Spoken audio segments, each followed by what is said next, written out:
Hello bachcho, let us read the question first, and the question is a denser medium of a refractive index 1.5 has a concave surface of radius of curvature 12 centimeter.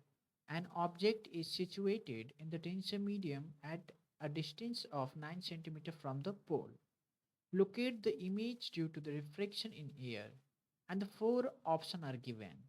The first option is a real image at 8 centimeter, virtual image at 8 centimeter, a real image at 4.8 centimeter, a virtual image at 4.8 centimeter.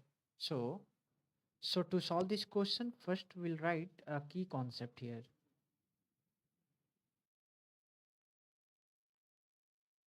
Here, the key concept is that the spherical formula, so refraction from spherical surface, that can be written as mu2 by v minus mu1 by u is equal to mu2 minus mu1 by r. Okay, where r is the radius of curvature of the concave concave surface, and the mu2 is the refraction from the refractive index of the second medium, and the mu1 is the refractive index of the first medium, and the v is the image distance of the image from the pole, and the u is the distance of the object from the pole. Okay, so what we'll do here, so first of all we'll note down all the value that we have. We are given the value denser medium, तो denser medium दिया गया है, यानी ये अब मान लेते हैं कोई ऐसा कॉनकेव सरफेस की बात कर रहा है, तो कुछ ऐसा सरफेस होगा मान लेते हैं, ठीक। और कोई ऑब्जेक्ट दिया हुआ है, यहाँ से प्लेस है कहाँ, हैज इसका रिफ्रैक्टिव इंडेक्स दिया हुआ है इस मीडियम का, क्योंकि ये ऑब्जेक्ट किसी एक पर्टिकुलर मीडियम में रखा गया है, जिसका रिफ्रैक्टिव इंडेक्स हम यहाँ नोट करते हैं 1.5 पे दिया गया है, ठीक है। और रेडियस ऑफ कर्वेचर भी दे दिया गया है। अब रही साइन कन्वेंशन की बात करते हैं कि कौन सी साइन कन्वेंशन हमें एज्यूम करना है। तो अब यहाँ देखेंगे कि जब भी हम इंसिडेंस रे के अगेंस्ट जाके डिस्टेंस को मेजर करते हैं, तो उस कंडीशन में हम निगेटिव वैल्यूज रखते हैं, ठीक है। जैसे मान लीजिए इसकी रेडियस ऑफ कर्वेचर को कैसे मेजर करते हैं, कहीं यहाँ होगा रेडियस ऑफ कर्वेचर, ऐसे मेजर करेंगे। तो और ये दिया हुआ है कि इसके अंदर ही रखा गया है 9 सेंटीमीटर पर, ठीक है। An object is situated in the denser medium, तो 9 सेंटीमीटर पे कहीं यहाँ पे रखा गया होगा ऑब्जेक्ट, मान लेते हैं ये इसका रेडियस ऑफ कर्वेचर हो गया 12 सेंटीमीटर का, तो कहीं यहाँ पे 9 सेंटीमीटर पर रखा गया है, 9 सेंटीमीटर ये हो जाएगा, और इसका पूरा ये रेडियस ऑफ कर्वेचर हो जाएगा आपका 12 सेंटीमीटर, ठीक। अब रही सवाल, बोल रहा है ये locate the image due to the refraction, तो इंसिडेंस रे कैसे जाएगा, ऑब्जेक्ट से निकलेगा, ऐसे इंसिडेंस रे निकलेगा और मिरर की ओर, या बोल सकते हैं सरफेस की ओर बढ़ेगा, कॉनकेव सरफेस की ओर। तो हम क्या बोल सकते हैं यहाँ पे, हमारे लिए म्यू1 क्या है, म्यू1 हमारा, तो यहाँ पे पहले वैल्यूज लिखेंगे। म्यू1 इस केस में हमारे लिए हो जाएगा 1.5। म्यू2 क्या हो जाएगा, एयर कहाँ जा रही है, किस मीडियम में जाएगी, बाहर एयर में जाएगी, तो इसकी एयर की रिफ्रैक्टिव इंडेक्स म्यू2 हो जाएगा, ठीक है। और यू की डिस्टेंस कैसे मेजर करेंगे, हम जानते हैं कि सारी डिस्टेंस को कहाँ से मेजर करते हैं, हम पोल से मेजर करते हैं, ये पी है मान लीजिए पोल, यहाँ से मेजर करेंगे, और 9 सेंटीमीटर कहीं यहाँ पर ऑब्जेक्ट रखा हुआ है, तो इसका मतलब क्या, ये हम उसके अगेंस्ट जा रहे हैं, रिफ्रैक्टिव जो इंसिडेंस एंगल है, इंसिडेंस एंगल तो ऐसे होगा, ऐसे जाएगा, तो उसके अगेंस्ट में हम डिस्टेंस को मेजर कर रहे हैं, तो यानी हम यू को क्या रखेंगे, निगेटिव रखेंगे, यानी क्या -9 सेंटीमीटर रखेंगे, ठीक।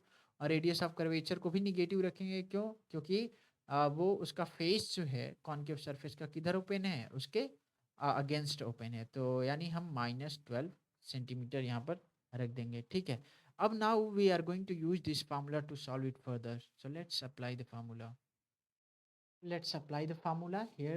We have the value of mu2 as 1, so let's apply इसे, तो यहाँ पर क्या करेंगे, 1 by v की v नोट करना है, -1/u, यानी 1.5 है म्यू1 की वैल्यू, क्योंकि ऑब्जेक्ट उसी मीडियम में रखा ही गया था, तो ये भी u है, u की वैल्यू क्या है, -9, तो यहाँ -9 रखेंगे, is equal to mu two यानी 1 माइनस 1.5 कर देंगे, और r की वैल्यू हम रखेंगे -12, ठीक है।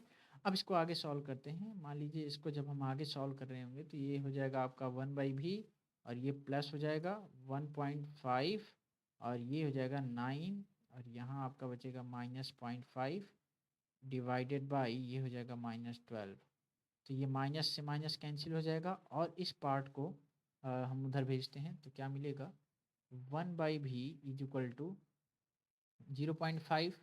तो 2 से मल्टीप्लाई कर देते हैं तो क्या हो जाएगा 1/24 हो जाएगा। ठीक, और क्या, और इसमें 2 से मल्टीप्लाई कर देते हैं तो क्या हो जाएगा -1/60 हो जाएगा। ठीक, जाएगा आपका क्या, ये हो जाएगा 6। ठीक है, अब एलसीएम लेते हैं, एलसीएम लेने पे 24 ही यहाँ पे बचेगा, तो 24 और यहाँ 1 minus 6 × 4 = 24 is equal to 1/v हो जाएगा। ठीक है, आगे सॉल्व करते हैं तो 1/v की वैल्यू आ जाएगा आपका -3/24। ठीक है, अब v की वैल्यू निकालेंगे तो क्या आ जाएगा -24/3, यानी क्या आ गया, हम बोल सकते हैं यहाँ से we have found the value of v as -8 centimeter। so ये v की वैल्यू -8 सेंटीमीटर आ रहा है और निगेटिव साइन ये रिप्रेजेंट करता है कि ये वर्चुअल इमेज है और ऑब्जेक्ट के साइड ही बनेगा।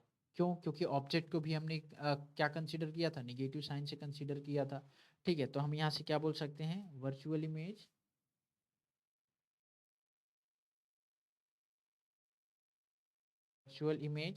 on the same side of object, on the same